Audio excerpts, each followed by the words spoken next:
Welcome this evening, the senior and junior Dr. Kreisman, the yahrzeit from senior Dr. Kreisman's father tonight.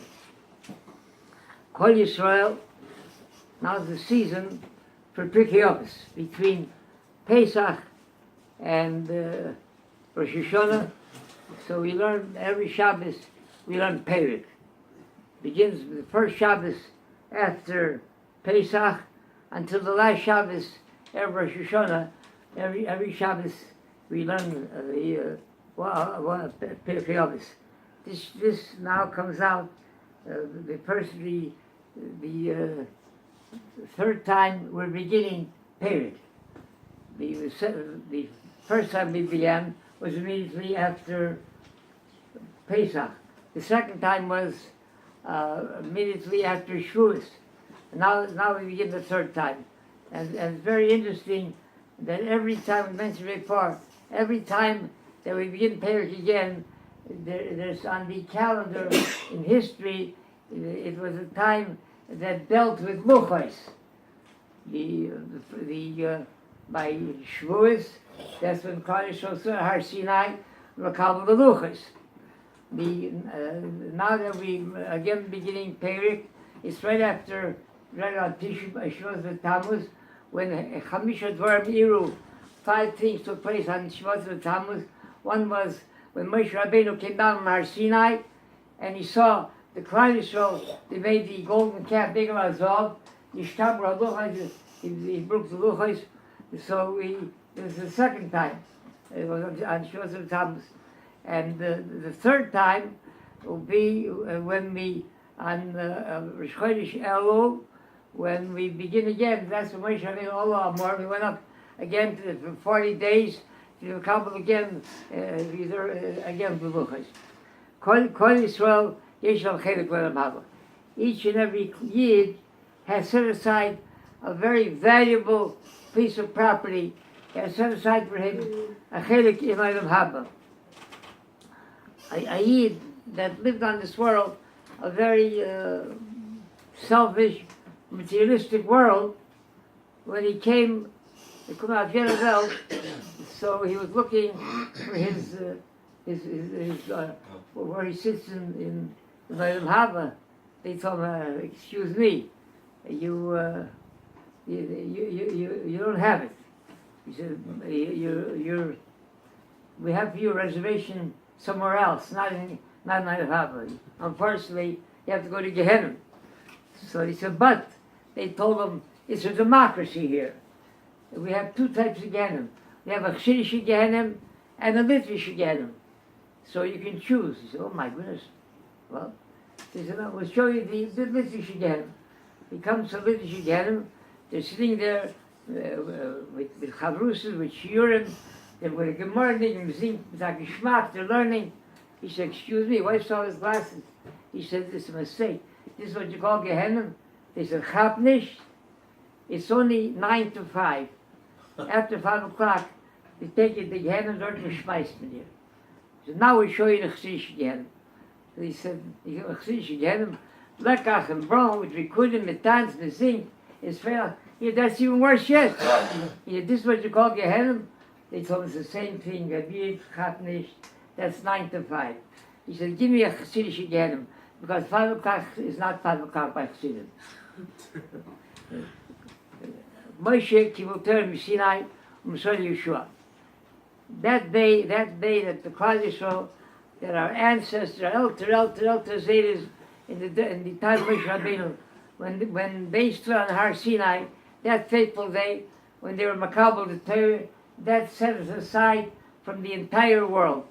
It made us not just a different nation, it made us for a different bria. We were a different creature. A Yid is a different creature. There's Beimen, Tzomeach, there's inanimate, there's a stone, there's Tzomeach, there's something that grows vegetation, Chai, an animal, Medaber is a human being, and then there's Yisrael. The highest level of creation is a Yid. He reached that level at Har Sinai when he reached intellectually The highest peak was at Matan Hart by Matan Torah. Intellectually, that's where he is his high peak, and in Kedusha, in sanctity as well. It became a different group, a different neshama by Har Sinai. We find that by when the Klal Yisrael was getting ready to leave after Sheba Mitzrayim, 400 years in slavery, so the Baruch Shalom told Moshe Rabbeinu that you should tell the Klal Yisrael, Yishola Ish Meis Re'elu, Visha Meis Re'usa. First it said Ish Shchento, first from your neighbor, and one time they repeats again, it said for Re'elu, for a brother. So they asked the Kashi, the Klal Yisrael, with Goyim, their brothers, what kind of brothers are we? Let's say all the riches and everything that they had, they tried to hold over and trying to destroy us. Let's say the person would say that until then it's taki. Until Matan from Sheish Mei Bereshis, when the whole Bria, mankind, each and every human being that walked the face of the earth was commanded, was under obligation of Sheva Mitzvahs B'nai Noach. 7 mitzvahs, not to kill, not to steal, not to be a loyal, faithful husband, to someone in Baruch Shalom, 7 mitzvahs. Then, when it came the day, that fateful day when Baruch Shalom was about to give the Torah to the Klal Yisrael, so he peddled the Torah to all the Ummah, also Avim Haraparlas Merlas Kodesh. He peddled the Torah, offered it, teaching every of the 70 nations. And one nation asked, Mike Shiva, what have you got to offer here? What is the Torah? What kind of obligation? One Moshe they told is you can't steal. They said, oh no, that's how we make a livelihood, only through stealing. Another nation, he said, what Mike Shiva? He said, you can't kill. He said, no, we only live through that's how we can. So we no matter whatever we have to do, we can kill. We do anything but shit doesn't mean anything. Once until that moment, the whole Bria, whole mankind, there was brotherhood. But once they turned down to receive the Torah, so then they took themselves out of called Re'ehu. Until then they were Re'ehu in Mitzrayim, Syria. But after that, once refused to accept the Torah, so Klal Yisrael and the whole world are not Re'ehu. Moshe Rabbeinu, he was Makabel the Torah, was Har Sinai, Misal Yeshua. He gave it over to his Talmud Yeshua. Yeshua then the Messiah. This is the whole Messiah, the Messiah, the tradition how Torah we have till today. From that day on Har Sinai, he gave to Yeshua. Yeshua gave it to the Zikanim, the elders to Nevi'im, the prophets, and the Nevi'im, the prophets gave it over to Anshe Knesset Gdolah. The Mishnah changes the expression Moshe Kibul Torah Sinai.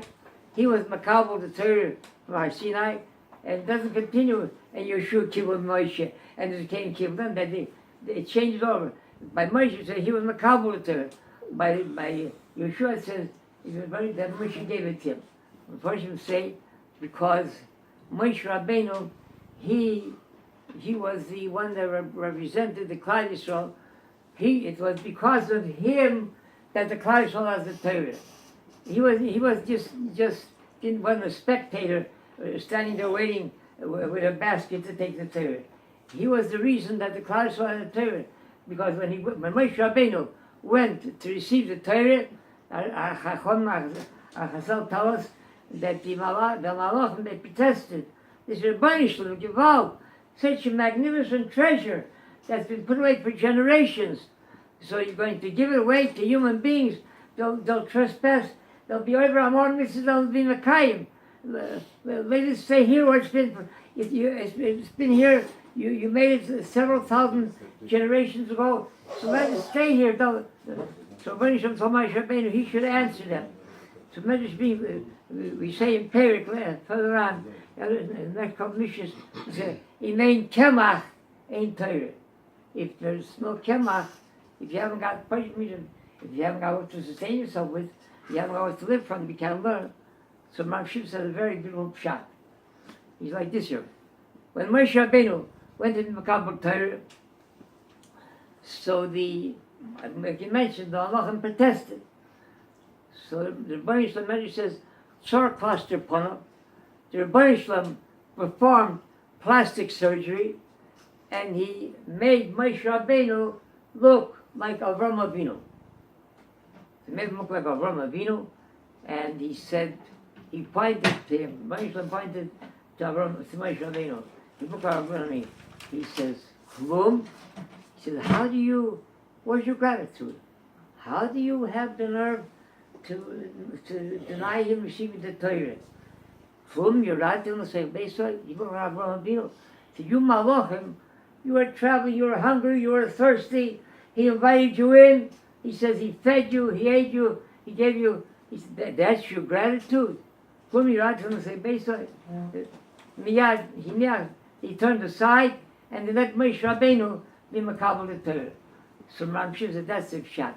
In main kemach, if not for the shloish sim kemach service that Avram Avinu ran, Abakar Sabram, he ran and he baked and he shoched. He baked for them that they shall eat. Ain't Torah, the Klal Yisrael would not have been able to Torah.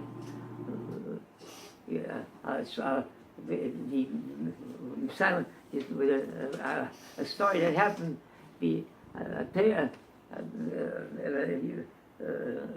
Shimon Tzadik was Mishur Knesset Agdola, and he said, I made the world stands on three foundations: Torah, Avodah, and Milos Chasodim.